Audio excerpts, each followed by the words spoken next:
habiendo discriminación pese a que ya existen leyes que la prohíben en nuestro medio? Por la misma razón por las que existe crimen a pesar que la ley lo prohíbe. El racismo es miedo a la diferencia, para resumirlo, digamos, de una manera muy simplista. Pero en esa simplificación es súper elocuente la definición. La gente suplanta, pone encima del miedo actitudes violentas contra las otras personas. Y el miedo aparece cuando tú no conoces ni entiendes al otro y piensas que su diferencia, que sean raciales, culturales o de clase social, pueden afectar la estabilidad de tu propia identidad.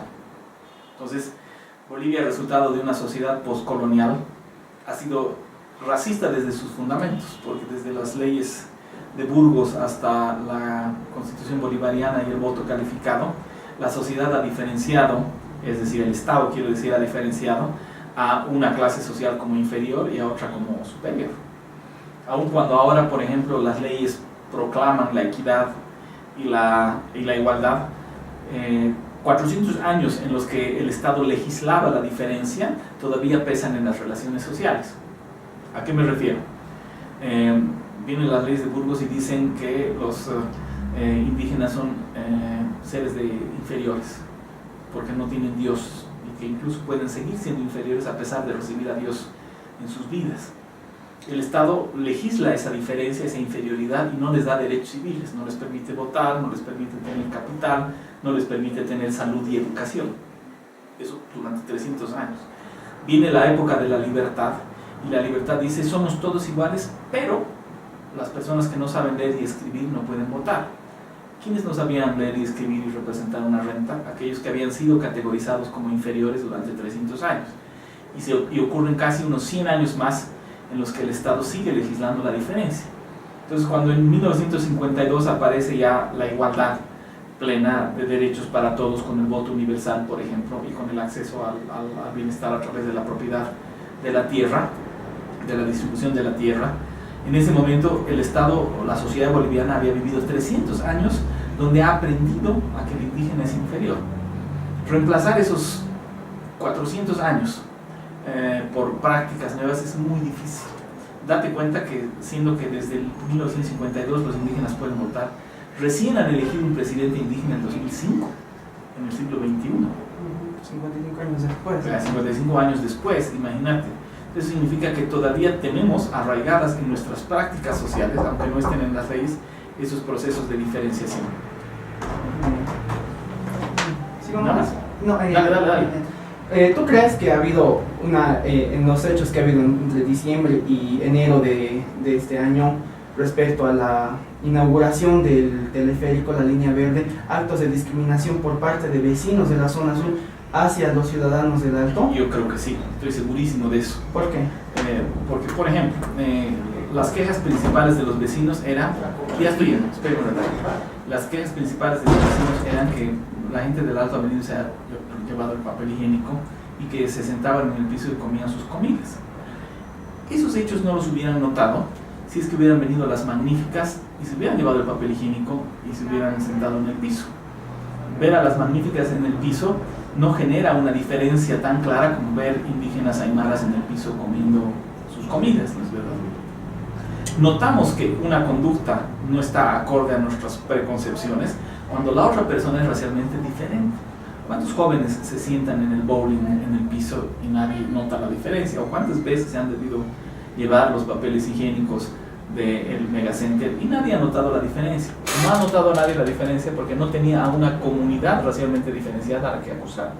Entonces, estoy seguro que todas esas protestas contra la gente del Alto tenían signos raciales en la medida que solo así los podían identificar como diferentes. Ni siquiera la corresidencialidad es distinta, porque si tuviéramos, por ejemplo, castellano hablantes blancoides viviendo en el Alto, la gente no tendría esos choques culturales o esos choques de otra índole, porque no pueden establecer claramente las diferencias. Entonces yo estoy seguro que lo que ha sucedido en Megacenter ha sido racismo. ¿Y qué pasa, por ejemplo, con los ciudadanos del Alto? Pues también ha habido quejas respecto a que ciudadanos del Alto también discriminan, claro, a paseños en este caso, y más aún a gente que proviene de la zona. Esa es una muy buena pregunta. Y la explicación es que el racismo es de ida y vuelta. No puede haber una comunidad diferenciada racialmente sin que diferencie a la otra en los mismos términos. Eso implica que la diferenciación racial está establecida de los blancos hacia los indígenas y de los indígenas hacia los blancos. Los indígenas han sido sometidos por los blancos durante 400 años, por lo tanto también han generado una tensión y una ansiedad en contra de ellos. Por eso escuchas, por ejemplo, en la política hablar de la democracia cara o del Estado neoliberal blancoide. A la candidata del Alto la trataban de volver blanca cuando le decían Yankee y Miriam. Entonces, naturalmente hay racismo del otro lado también, porque es producto de esa tensión. Y bueno, para finalizar esta entrevista, ¿quién crees que ha sido en temas de grupos el que ha provocado al otro? Porque ha habido, digamos, por ejemplo, se notaba en las redes sociales que, por ejemplo, habían ciudadanos, o en este caso grupos juveniles, digamos, del arte, por ejemplo, que decían pongamos al Alto de pies y al Megacenter de rodillas, o por otro caso también que habían grupos de jóvenes de la zona sur que decían evitemos que haya este megatap y vamos a golpearlos, a lanzar globos. Y tú te has dado la respuesta. La provocación ha sido recíproca y ha sido natural en términos de que estamos con tensiones raciales ideologizadas en nuestras bases de identidad en ambas comunidades. Entonces yo no te podría decir los culpables son ellos, porque eso sería desconocer la responsabilidad que tienen el otro grupo. Es como una pelea. Para que exista una pelea necesitas dos personas que estén dispuestas a golpearse, no una sola. Porque si una persona golpea y la otra no, ya no es una pelea, es una paliza, digamos, ¿no es verdad? Pero si las dos personas actúan, entonces, ¿cómo se llama? Ambas tienen responsabilidad recíproca. Una última cosita, ¿tú crees que el teleférico ha desnudado estos hechos de discriminación que en cierto caso ya se creían un poco más bajos? Yo creo que el racismo está latente en Bolivia desde siempre y que lo que ha hecho el teleférico al haber expuesto a las dos comunidades a coexistir es visibilizarlo. Entonces yo creo que el teleférico ha visibilizado algo que estaba latente en nuestras relaciones sociales. Muchas gracias, José.